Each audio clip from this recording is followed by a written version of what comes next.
Dr. Howard, Dr. Fine, Dr. Howard.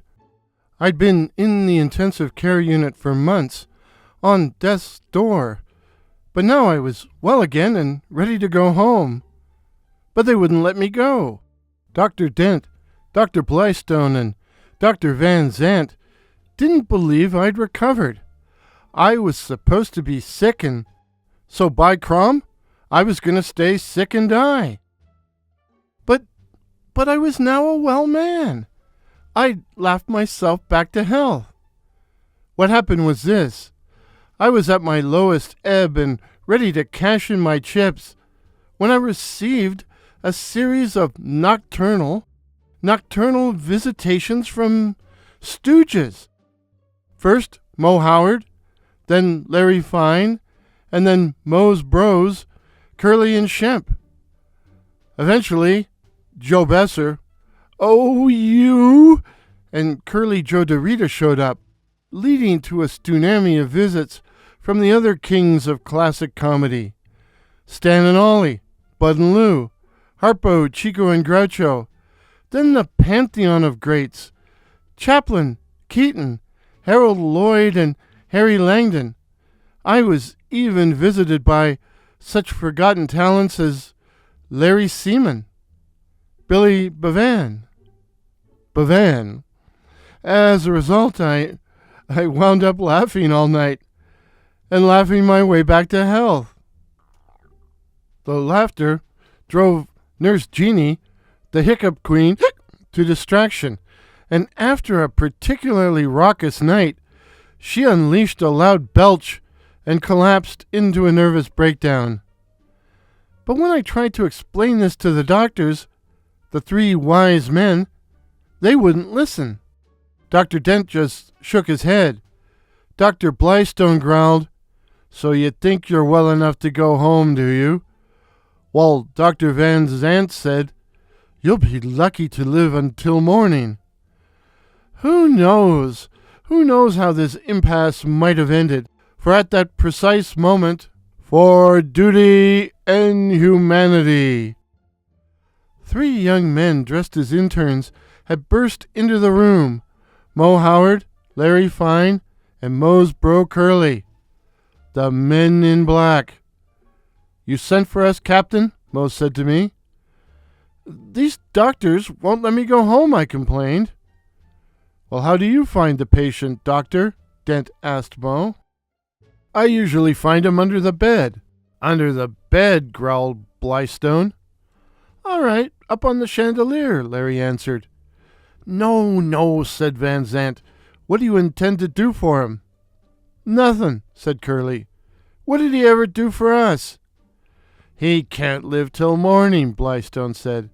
"He's in a coma." "No, he ain't," Curly said. "He's in a bed." "Let me see that thing," Moe said, grabbing that thing from Dent. But before he could put it to my chest to listen to my heart, Larry grabbed the end and began to croon, "Boo boo boo boo, boo boo boo boo, boo boo boo boo." Loud smacking of heads then occurred. "Gentlemen," Dent admonished, to which Doctors Howard and Fine said, "Who came in?" Van Zant scoffed. "What do you know of medicine?" "We graduated with the highest temperatures in our class." "If you're doctors," Van Zant continued, "how would you propose to treat this patient?" "We'll plug him and see if he's ripe," they said in unison. "Now, wait a minute," I protested. But they were doctors, so they didn't pay any attention to me. The patient. "I would make an incision here," Moe said, drawing a line across my stomach. "And I would make an insertion here," Curly said, turning me over, and ouch! Well, you never mind what he did. "Why, you'd quarter the poor man like an apple," Dent said in disgust. "That's a pippin." "Oh, I know what a pippin is," Curly said. "What's a pippin?" Moe asked. "It's an apple with the skin on the inside," Curly answered primly. And have you ever seen an apple with the skin on the inside? Larry asked. Sure I have, Curly said. Where? Everyone asked. Why, in homemade apple pie. And then, miraculously, out of nowhere, 3 apple pies, with whipped cream but no cheese, came sailing through the air to strike Doctors Dent, Blystone, and Van Sant right in the kisser. They're kissers. Anesthetic, yelled Moe. Anesthetic, yelled Larry. Anesthetic, yelled Curly, as each stooge produced a mallet, which they then used to bop Doctors Dent, Blystone, and Van Sant right on their noggins, knocking them out. Doctors, Larry announced, forget incisions and insertions. I would make an extraction here. And with that they pulled me from my bed and dragged me into the hall as the PA thundered, Dr. Howard, Dr. Fine, Dr. Howard. Out in the hall, they threw me on a gurney, jumped aboard, and we all went sailing down the hall and out a side door as the Stooges yelled, For duty and humanity. Too bad we didn't see the oncoming garbage truck. Ouch. Well, I'm back in the ICU again. Back in the ICU again.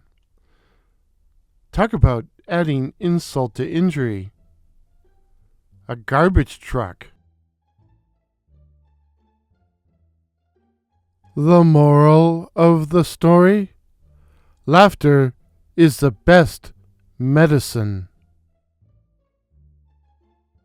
If this is your first visit to my channel, please consider subscribing. My name is Warren, and I write and tell original ghost stories and original horror stories, featuring such cryptids as the Night Floaters, werewolves, and the Black-Eyed Children. So again, please consider subscribing. Please help me to reach my goal of 2,500 subs. Till midnight.